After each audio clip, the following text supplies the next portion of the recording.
What's up, everyone? Welcome to another exciting episode of Acceptable Accuracy.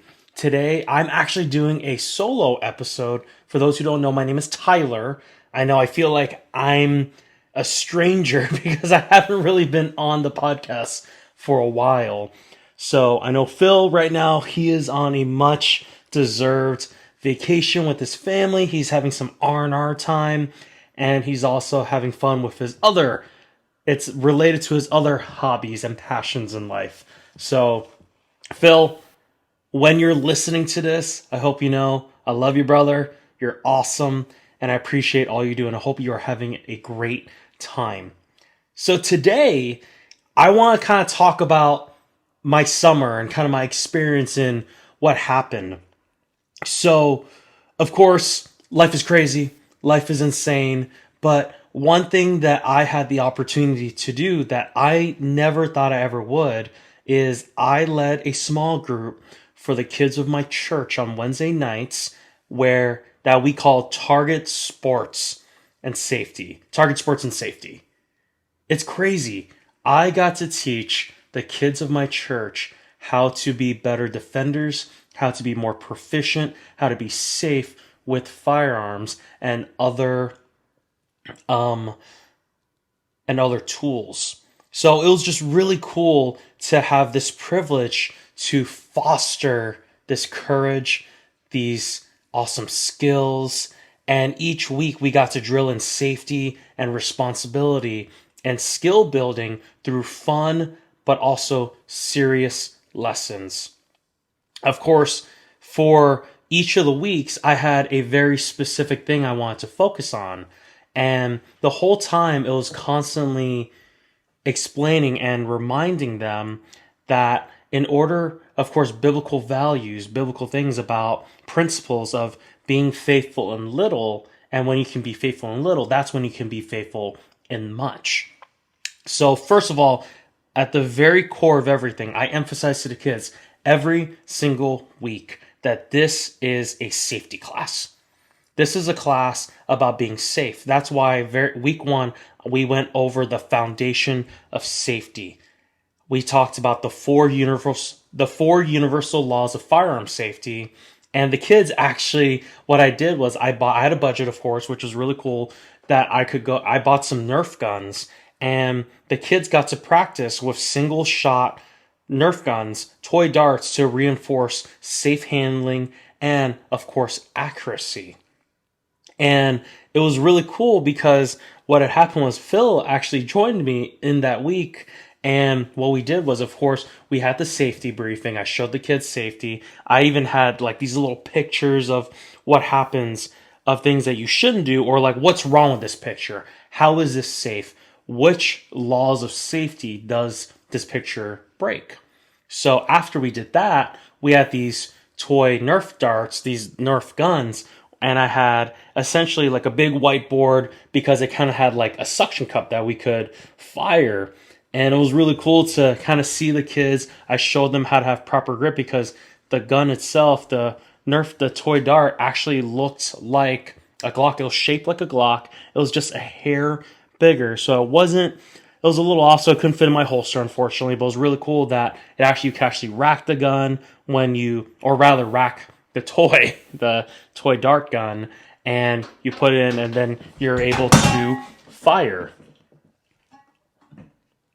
So it was just kind of fun to kind of have that. It was a really cool experience to have. So, and because of that, it was just really cool to be able to do that. And I remember showing the kids, showing how to have proper grip. One thing that was actually really cool is most of the kids were left-handed. And for me, being a left-handed shooter, it was kind of cool to be able to have that. And now I was even more comfortable being able to instruct. And of course, for those who don't know, I am not a professional instructor. This is not what I do for a living. This is not even a side job. This is something that I am passionate about, and this is something that I enjoy doing. Of course, I'm a competitive shooter, but more importantly, I'm a believer, and I want to instill strong values and how to be safe. And really impart masculinity, because it was really cool. I actually had a lot of parents. I had some parents, some moms specifically, come up to me and said, Tyler, thank you for teaching this class. Thank you for leading this group. you are you are teaching my son masculinity. You are helping my son with these values and these principles. And I know John Eldridge talks about this too in his book Wild at Heart, and how only masculinity can impart masculinity. Men become men through men.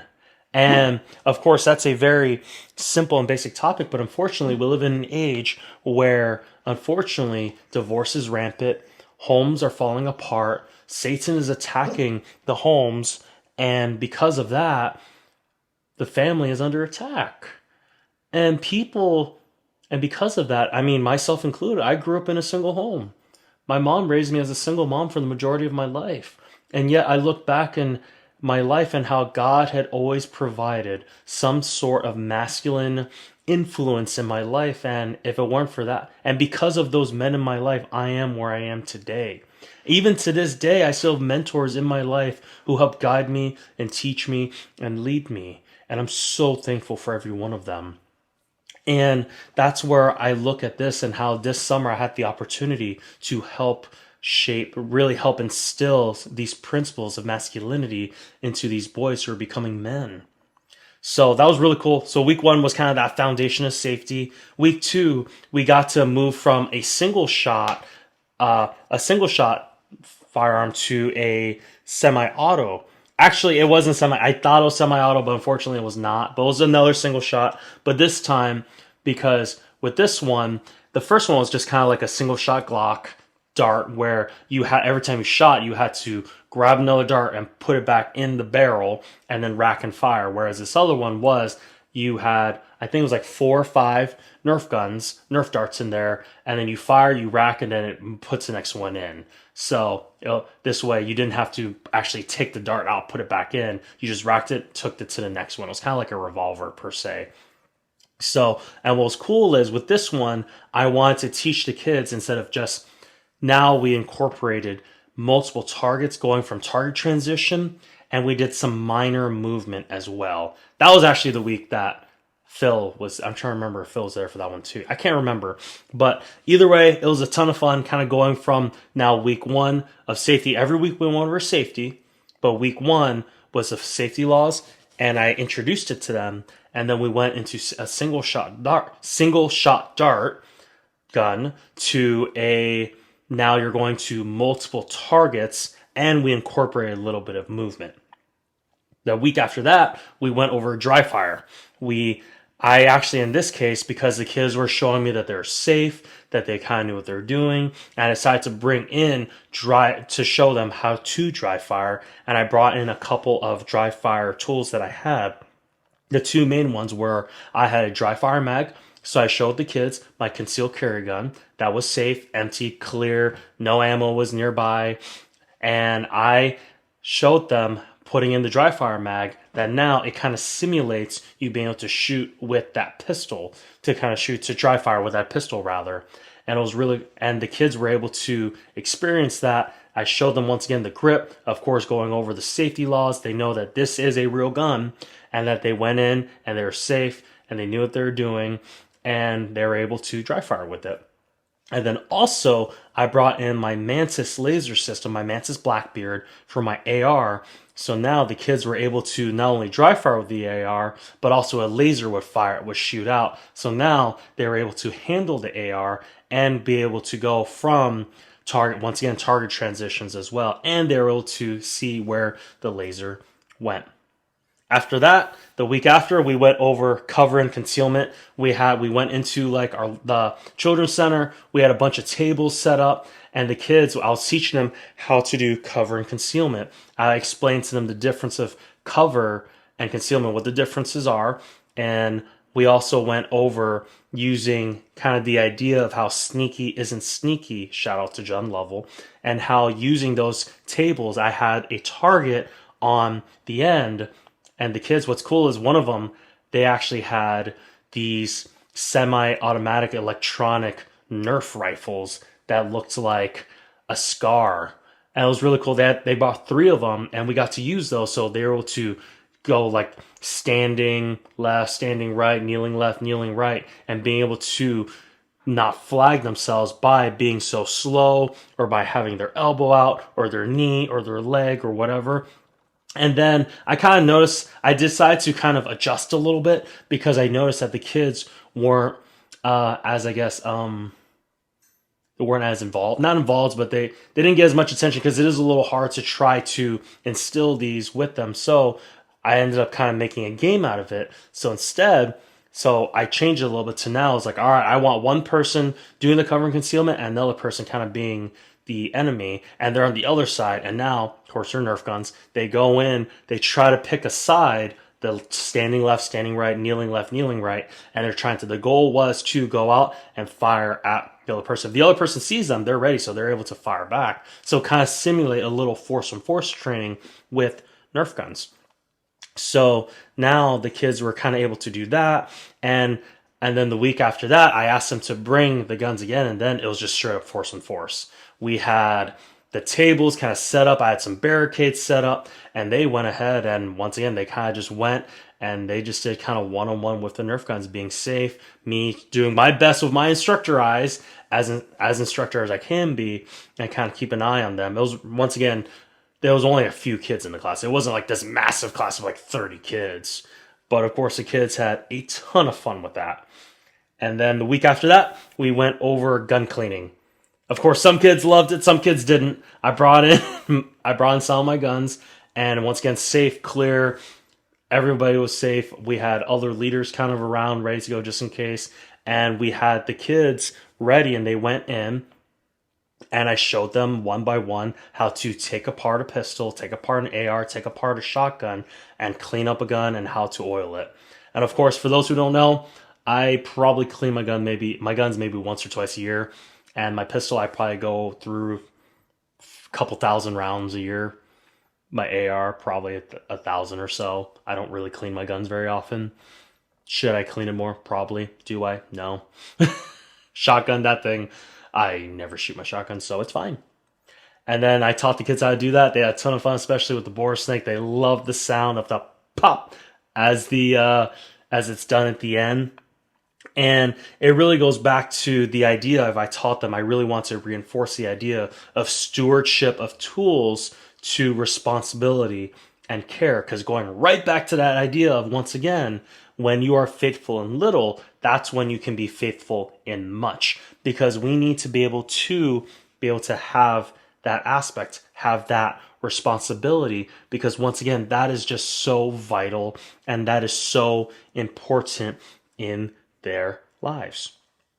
So now week 8, we went over gear 7. And once again, kind of like in between, these were like the 8 weeks, or rather 9 weeks, actually 10 weeks, never mind. And because we also had like in between, we had like our vacation Bible school, we had our neighborhood Bible time. I'm sorry, not neighborhood Bible time. We had we had our summer camp, and we just had a bunch of things that happened. And it was just kind of cool to be able to do that this summer. And the next week, we went over gear setup. I brought my range bag, I brought my belt setups, and I showed them the importance of a proper range bag, of what you actually need, like your eyes, your eye protection, your ear protection, staplers, some tools to work on your firearms if you needed to, or like work on your optics, because of course I'm a red dot guy on my pistol and my AR. Having to replace extra batteries, stuff like that, and pasters, my shot timer, and whatever random stuff I have, cones. And also another thing that I had was belt setups. I brought the 3 different kind of belt setup. You had like I had my concealed carry setup. I brought my competition, my more USPSA speed setup, and of course I brought my duty setup, or war belt, or battle belt, or whatever you want to call it. And I showed them how each setup will fit different missions, because context matters. And that's where I went over, of course, the very foundation of everything is that belt, and how belts are so important. Of course, with concealed carry, I explained, of course, the 3 things you need to really focus on would be the belt, the holster, and the firearm itself. And then with the competition, of course, it's something that is nice and rigid, and the goal is to be as fast as possible, but still retain your firearm well. And of course, we went over duty. the competition set up. And with that one, we had the situation where it was like I had my setup. Of course, it's more of like an inner outer belt. It's the Cobra buckle with the everything's in Molly with the IFAC that I have on there. I have a tourniquet. I've got a level 2 holster instead of a level 1, stuff like that. And once again, how the kids got to see that setup. So then finally, the culmination, which was the last 2 weeks of the summer, and how we went over into a full on range day where we had ROs there, Phil was there, and a couple other leaders. We actually had a firearms instructor there as well that we hosted it at his range. And the kids were able to go and they had a blast, literally. And we went in, and once again, my philosophy whenever I take new people shooting is I like to start with a 22, nice and easy. I want the kids to be able to focus on that. They get to have fun. They get to really enjoy that time. And it was a safe, supervised live fire day with real firearms, and it was a huge milestone for them. They got to shoot a 22. Then I jumped to an AR-15, which I know some of you are probably like, what? Why would you do that? Well, because even though it's really loud, recoil is much easier. It's not that bad. So the kids went from the 22 to an AR, and then I took them over to a handgun, a pistol, and then we had them do a 12 gauge shotgun. And the kids had a lot of fun. But of course, what was very interesting to me is once they were done shooting, it seemed they had a good time. But what's interesting to me is that it seemed like they were more excited to pick up the shells afterwards. They were looking for the bullet casings, the shells. They had the shotgun stuff. They were looking for the 5.56 casing, the 9mm casing, everything. And they were just excited, basically going on like a scavenger hunt, looking for these casings. And I'm like, what? So, and then Phil and I were kind of talking, and he's like, well, I mean, ultimately, at the end of the day, shooting is an adult thing. And these are kids, these are young teenagers. And for them, it's like, yeah, they want to be able to be kids. And I'm like, that's a good point. And that's where, once again, going back to being faithful in little, be faithful in much. One day, these guys, these young men are going to be able to look back and say, you know what, I was at a church where I was taught the Bible and I was taught how to be a man. I was taught these skills and how to be safe. And that is so important to me. And that's so important to my church and the leadership that we are helping raise protectors. We are raising defenders. We are raising good men, good people who want to serve and who want to protect. And they had a great time. The next week, the final week, was I decided to have a laser tag night. I've been promising the kids, originally my plan was to kind of go on some property and the kids could do some laser tag with like trees and nature. But the problem is, of course, it's summer here in Michigan. It takes a while to get dark. Like it was still like 9:30, 10 o'clock sunset. And I'm just thinking to myself, that's just not feasible. A lot of these kids just should be getting to bed earlier, or by the time we're done, they should be well in bed. So I decided to do it in the children's center of my church, and I just turned the lights off or dimmed them down. And we had a laser tag set that we purchased a long time ago, and we had the kids split up into teams. And eventually I had them split into two different teams, and eventually I had them to 3 different teams. And then eventually I kind of did like a free-for-all, like we all have 100 lives and let's go against each other. And eventually I kind of jumped in myself, and it was eventually kind of got to a point where it was like all the kids versus me. And I'm like, okay, like it doesn't matter how skilled I am, I'm losing that fight. Let's be real, guys. I don't care how good you are, you're losing that fight. So, but I don't know. Some of you are like, well, I can win. It's like, you know what? You have fun with that. But once again, that night really reinforced movement, teamwork, cover and concealment, and safety, universal laws of safety, transitions, and it was a ton of fun. It was just a fun application for the kids. And then at the very end of everything, we had like a parent demonstration. We had a time where all of the groups of the summer came together and met with the parents, and parents got to demonstrate, because we had like an art class, we had a photography class, We had arts and crafts. We have, of course, the target sports and safety. And during this time, I had the kids recite the 4 laws of safety. And then we actually had a time outside where I set up tables at these blow up Nerf barriers where the kids actually did a one-on-one, force-on-force Nerf battle as a final demonstration. So to kind of reinforce safety, reinforce this situation, and they got to show the fundamentals that they learned. And the reason why this was that capstone was because it tied together safety, skills, cover, transitions, and most importantly, discipline.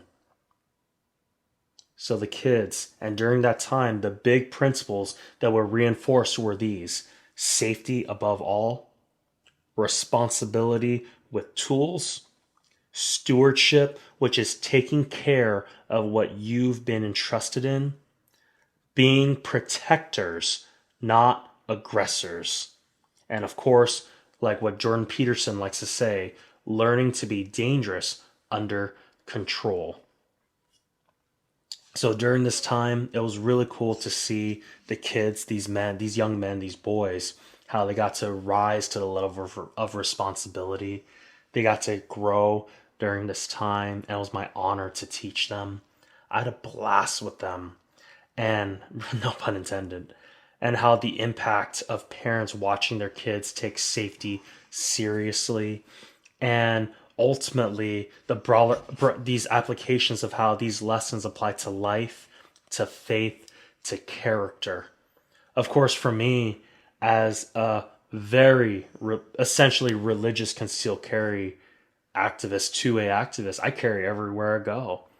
And I hope that I got to play a part in the lives of these kids this summer. Of course, I get to pastor them. I get to love them. I get to show them these I get to show them what it means to be a man, how to be a good protector, and kind of, in a sense, show. I'm trying to figure out what the word I'm looking for is. I get to demonstrate and kind of whet their palate, I guess, to be able to see what it's like, because they got to practice and they got to see, they got to demonstrate, they got to learn different skills that one day that I would love for them to take even further so they could be good Christian Americans, be good American Christians rather, and good defenders, good protectors, good men who love, who serve, who protect. And wow, and how these lessons apply to their life, their faith, and their character. And I'm so thankful for the kids, for the parents, for the volunteers who are involved, for those who help lead, who help to organize all of this. And I really want to give a shout out to Phil. Of course, Phil, I hope you are having an amazing time out on your vacation, man. And I'm excited to have you come back for the next episode. We're going to have an amazing time. And I know this is a much shorter episode than normal as I kind of recap this summer. I know a lot of you are like, man, Tyler, you probably shouldn't be doing this by yourself. I don't care. Probably, honestly, that's probably the right answer. Phil and I are a lot more entertaining together because I know a lot of you like to say, we love your banter together. And it's true. I mean, Phil and I, we're good buddies. And I'm really thankful for him, for his leadership, for his friendship, for his partnership. And I'm excited to have him back. And this way you guys don't have to listen to me yap for like 20 to 30 minutes about who knows what else is going on. But I hope this inspires you. I hope you're able to maybe even have your own class, your own safety class at your church or at your local community. Because I know this is kind of like, it seems like a taboo thing, but ultimately I think of how one of them, they actually got to go to like this like gun and knife show over on the other side of the state with their grandma. And he had a blast. He had an awesome time being able to go and be inspired and be motivated to see all of that and kind of see all the tools and all the fun stuff. Because once again, dudes love talking about gear. But ultimately, it really is instilling character, discipline, safety, faith, and all of that. So listeners, I would love to hear how you teach safety and responsibility to the next generation because that is so important. That is so vital. I can't wait to have my own kids one day. I would love to be able to teach them these safety rules. I still remember this was back when I was still very much a novice, and I had a buddy who was a Marine, and he had kids who all, I mean, they're all very pretty comfortable with firearms. And I remember one of them, I don't want to say comfortable with firearms, but they knew the rules of safety, and some of them definitely knew how to shoot. They were very competent, and but they had a young boy, young son who was, I don't know, maybe 4 or 5. And I remember, like, I just had a Nerf gun. I kind of just like point at him, just shot, and he's like, "Whoa, what are you doing?" I'm like, "What?" It's like, never point your gun at something you don't intend to kill or destroy. I'm like, "What?" Like, it's just a toy. It's like, it doesn't matter. And also, his son knew that.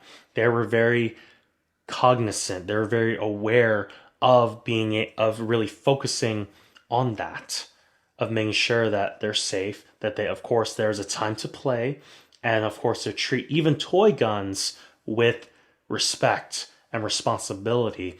And that's something too. Once again, I'm theorizing because I am not a father right now, but theorizing of how this is the Tyler of September of 2025, of how I want to be able to not, what I've learned is not to treat firearms as like that forbidden fruit. I want for them to be like, "Hey, dad, what is that?" I want to be like, "All right, this is what it is." To show them, to teach them, to guide them. So this way there is a healthy respect and a healthy fear of firearms. But I don't want them to be like, "Ooh, what is that?" And that's where accidents and mistakes can happen. Of course, there's always gonna be a risk to everything, but I want to be able to know that I'm able to coach and train my children and guide them how to be safe, to be disciplined, to be smart, to be strong, to be courageous, to be bold. I even think of the Bible where it says in Proverbs 28, where it says, "The wicked flee when no man pursues, but the righteous are as bold as lions." And that's where I want to kind of end with this, with my advice, my life advice. Of course, for those who haven't had their head underneath a rock, Charlie Kirk has passed. He was murdered, he was assassinated, and he was someone that I respected. I remember meeting him back in 2020 and how he was a man. I met him, he came to my church and he preached. And at first, I was fully expecting him to be like a bull in a china shop. He was going to show up in a bunch of Escalades with a security detail, and that's kind of what I was expecting.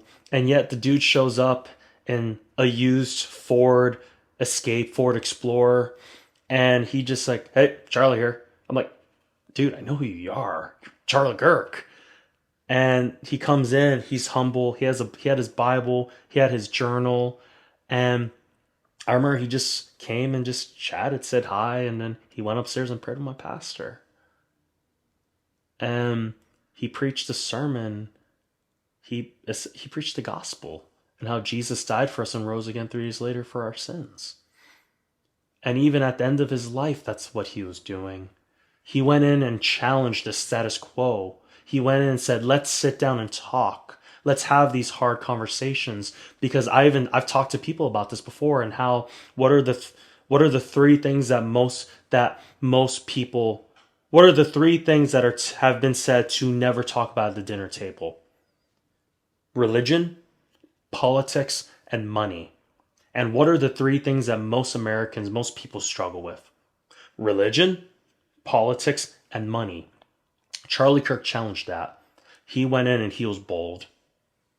He talked about he had the hard conversations. He was very well informed. He was very well educated. Even though he is a college dropout, he never graduated college. He still was a massive learner. He was so smart. And in fact, I don't know how true this is, but someone told me that Charlie read 100 books a year. That means he averaged 2 books a week. I don't know if that's true or not, but if it is, that explains a lot. How he just knew things, how he was so smart, because he was a reader, because leaders are readers. So I'm giving a ton of weird advice right now, being bold, being learning, growing, self developing, but also that means But really, I know Charlie embodied biblical values, and I'm going to be very bold with that and saying I'm a Christian, I'm a pastor, and to where it's really important to go out, be bold, share your faith, get married, have kids, and build a legacy. So that's my advice for today. Thank you for listening. I really hope you had a great time as I ramble for the past 30 minutes. Thank you so much. Let's go out there and instill good principles and values to the next generation. Thanks for listening, and we will see you on our next episode of Acceptable Accuracy.